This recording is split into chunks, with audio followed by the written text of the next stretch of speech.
Hello friends, कैसे हैं आप। मुझे उम्मीद है अच्छे होंगे, बेहतरीन होंगे और खूब सारे मज़े कर रहे होंगे।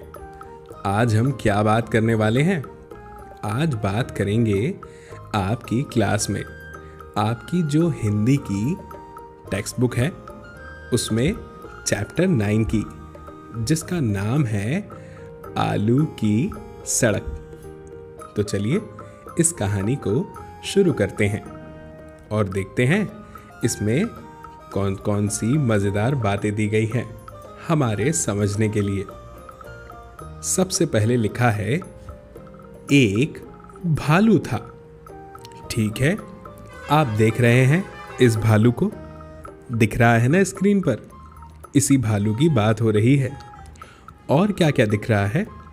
भालू है, भालू की पीठ पर एक बोरी है जो लादी हुई है। पीछे भालू का घर दिख रहा है। एक रास्ता दिख रहा है जिस पे भालू चलकर जा रहा है।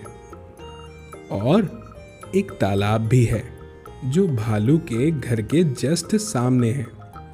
और कुछ पेड़ पौधे हैं। चलिए अब समझते हैं कहानी को।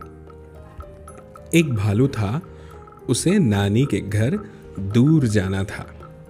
भाई हम भी तो अपनी नानी के घर जाते हैं ना, और आप तो जानते ही हैं नानी का घर इतना पास कहाँ होता है। नानी का घर तो दूर होता है, जहाँ जाने में हमें भी खूब सारा समय लगता है। लेकिन एक बात तो है, जब हम नानी के घर जाते हैं तो मज़ा बड़ा आता है ना। तो भाई ये भालू भी नानी के घर जा रहा है और भालू की नानी का घर बहुत दूर है। ठीक है, आगे लिखा है, रास्ते में खाने के लिए भालू ने बोरा भर आलू पीठ पर रख लिए। अच्छा, तो ये बोरे में आलू भरे हुए हैं जो भालू ने क्यों रखे हैं? क्योंकि नानी का घर दूर है।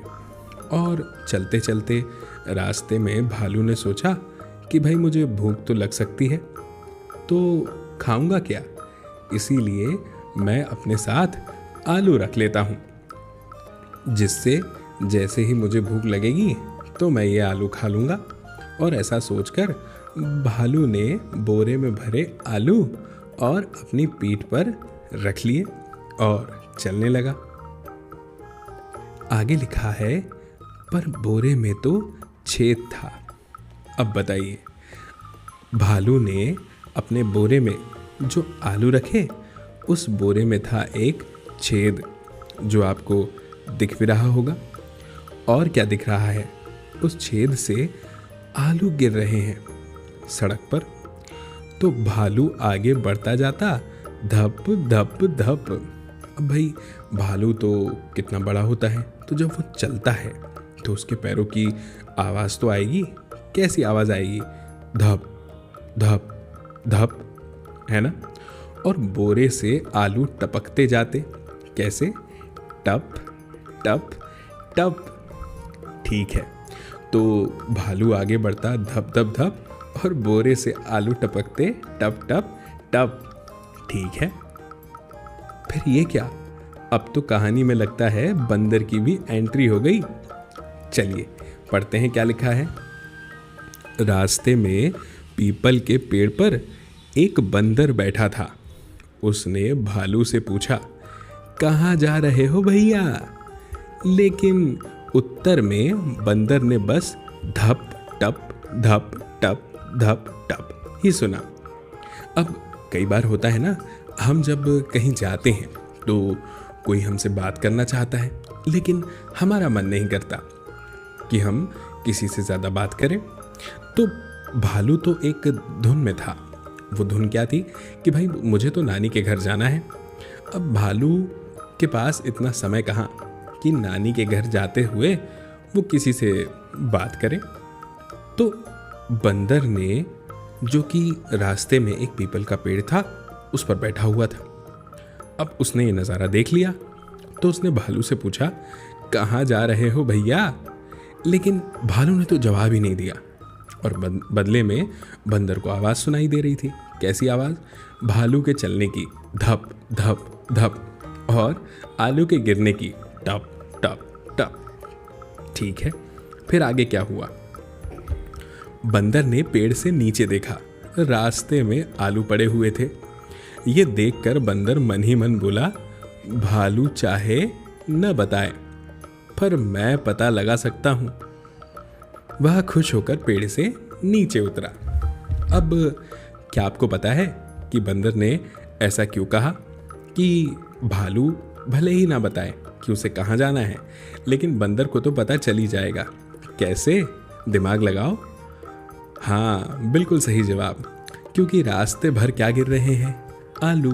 तो जहाँ जहाँ जा रहे हैं आलू, वहीं तो जाएगा ना भालू।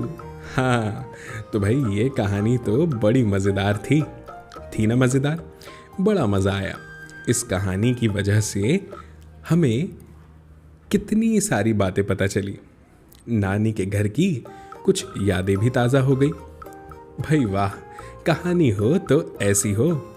मुझे लगता है आपको भी ये कहानी बड़ी पसंद आई होगी। ये कहानी लिखी है चंदन यादव जी ने हमारे लिए। बहुत ही अच्छे से लिखा है, मज़ा आ गया। अब आगे कुछ प्रश्न दिए हैं, चलिए ज़रा इन प्रश्नों के उत्तर का जवाब देने की कोशिश करते हैं, क्योंकि मज़ा तो तभी आएगा ना जब हम प्रश्नों का जवाब देंगे।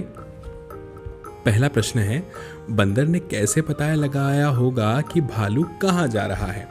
तो मैंने अभी आपको बताया, बंदर ने रास्ते पर गिरे हुए आलूओं का किया होगा पीछा और वो पहुंच गया होगा भालू के पीछे।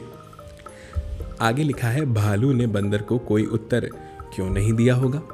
तो मैंने आपको बताया कि भालू तो एक ही धुन में मगन था कि उसे नानी के यहाँ जाना है और वो देर नहीं करना चाहता था, इसलिए जल्दी जल्दी आगे बढ़ रहा था। अगर वो बंदर से बात करने के लिए रुकता तो उसे देर हो जाती। आगे लिखा है, यदि रास्ते में पानी होता तब धप की जगह क्या आवाज़ आती? तो अगर रास्ते में पानी होता तो धप की जगह आवाज़ आती छप छप छप, है ना? आगे लिखा है, अगर बोरे में छेद नहीं होता तो कहानी में आगे क्या होता? अपनी कहानी सुनाइए। अब मेरे हिसाब से तो अगर बोरे में छेद नहीं होता तो बंदर कभी पता नहीं लगा पाता कि भालू जा कहाँ रहा है, क्योंकि भालू तो जवाब दे नहीं रहा। ठीक है ना भाई? वाह, मज़ा आ गया। आगे लिखा है, पानी में चलना, कैसी आवाज़ आएगी? भाई पानी में चलेंगे तो आवाज़ आएगी छप। अगर सूखे पत्तों पर चलेंगे तो आवाज़ कैसी आएगी? तो आवाज़ आएगी चर चर। गुब्बारा फूटेगा तो आवाज़ आएगी फट फट। बर्तनों के गिरने की आवाज़ ठंग ठंग इस टाइप से आती है। बारिश की बूंदों की गिरने की आवाज़ टिप टिप आती है ना? इस तरह से। अब माँ के पुकारने की आवाज़ कैसी आती है, ये आप हमें कमेंट में बताइएगा। कमेंट करके ये वाला हिस्सा हल करते हैं। लिखा है कि बंदर कौन से पेड़ पर बैठा था? तो बंदर बैठा था प में बड़ी की मात्रा प ल यानी पीपल के पेड़ पर।